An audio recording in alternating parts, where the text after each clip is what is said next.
I remember calling them and saying, my husband's not ready. We just have questions.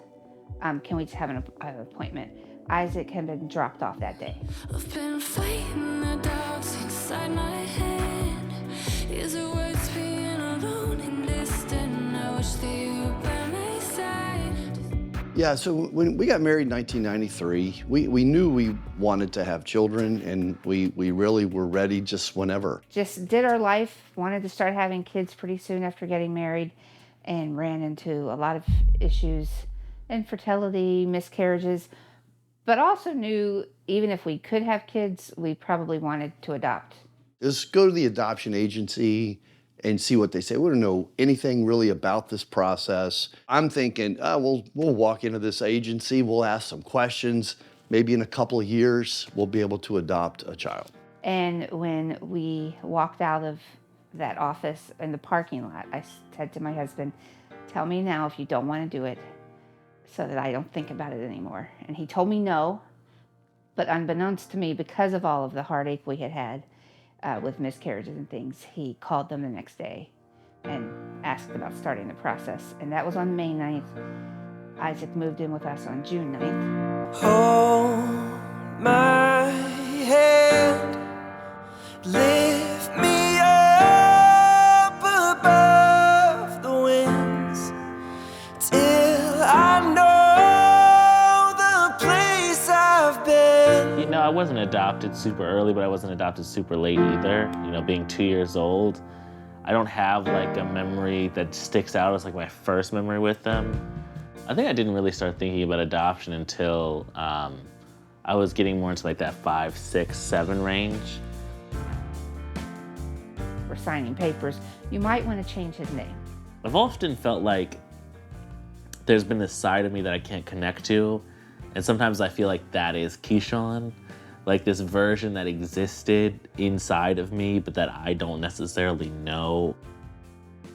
But it's just little things like that that explode into not little things when they're trying to find their identity.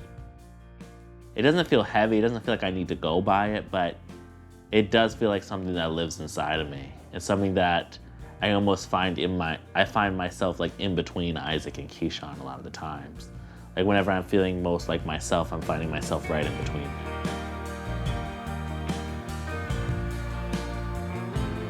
My family was always really good about talking about adoption. I never wanted my adopted kids to remember a day having to be told hard things like that. Like adoption was always a very like potent thing in my life, not just because I looked different, but just because I felt the weight of it all the time. Like I always felt those abandonment and rejection feelings. Like I've always felt those since a young age. You know, when you adopt a child, you're looking to provide trust, safety, and security. My biological kids should feel that naturally. It's not necessarily the case, so there's this constant tug of war. But as far as being a mom and a dad, I can honestly say there was really no distinction in how we thought about him. It wasn't like he was half our son and she was fully our daughter. Like it never would have crossed my mind that Isaac would have felt abandoned, ever, because I've never felt that way, and I saw how much my parents loved him. Adoption meant that somebody chose not to raise me. Like I've always understood that so deeply that I've had no choice but to feel everything that comes with that, which is like feeling like, you know, was it me? Was I too difficult of a baby? You know, is there something wrong with me? Like, am I not valuable? Am I not lovable? There's all these questions that come with that. And I was feeling those from the time I was like 6. And so I've lived most of my life struggling with those questions, just because I've always understood that, like, to live this life, somebody chose to place me.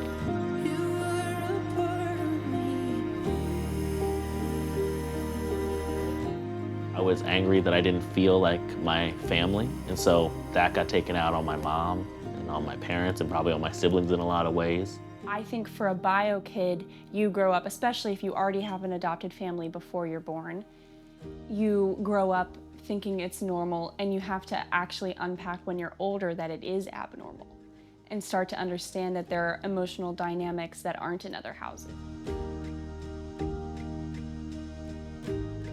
When he was 7, he found his adoption papers and shredded them. And I was devastated. And like, what are we gonna do? And I went to his first grade teacher, and she said, why does think that you shouldn't, maybe he's dwelling on it too much and you just shouldn't let him talk about it anymore. And I just looked at her and said, this is a death to him. It's a death of a relationship. Would you tell a child whose mom died in your class that she's never allowed to talk about her mom? And so when I'm raising biological children who don't have that, when that cyclical trauma of grieving this death of a relationship pops up, all my energy has to go towards that.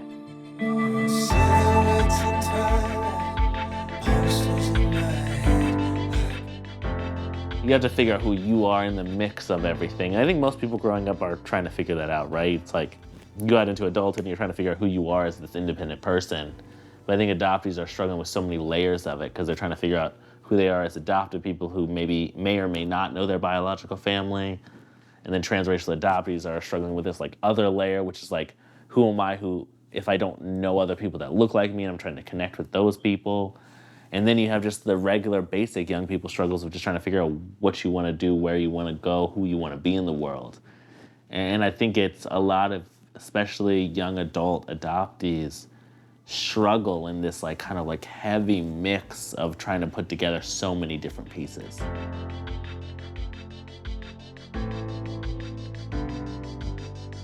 Like my dad and I just were built with the same hobbies and interests. And so I remember Isaac telling me once, like, I used to read so many books just to make Dad happy and realized I don't actually have to do that. And I just loved the same things my dad did naturally. One of the things that we missed, because he was happy with us, because he would cuddle with me, and, you know, obviously if we were out somewhere and he would get hurt, I was the person he would run to or whatever, then I thought things were great, that he was attaching really well.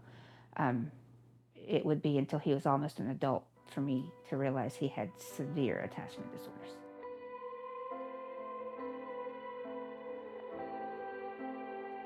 It wasn't super difficult to like feel like we were family a lot of the time.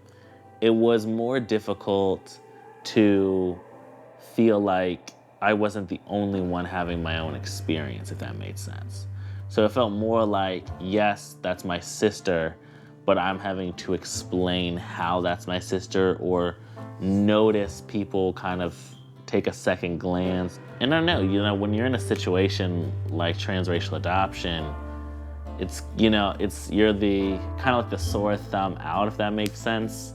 And so it's like, you see a family picture, there's kind of like an evidence stick out. And that was a lot of my early life. When you're on the road and you're searching for someone to make you think you're not alone. I think we realized early on that he had those identity struggles. I think that Julie and I wish maybe that we would have caught on a little earlier and realized how profoundly important it was to help him walk through those identity questions. It was probably more vicious than I remember. But I definitely know that it wasn't coming from a place of actually hating anyone around me. It was coming from a place of like just feeling the weight of feeling like somebody didn't choose you.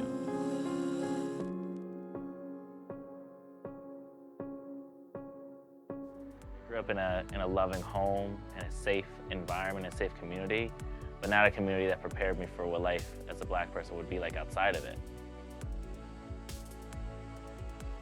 You know, people only saw Black people one way when I was growing up. And in Atlanta, there's Black people that are doctors, lawyers, nerds. But here I was just another person. You know, I was just another Black person.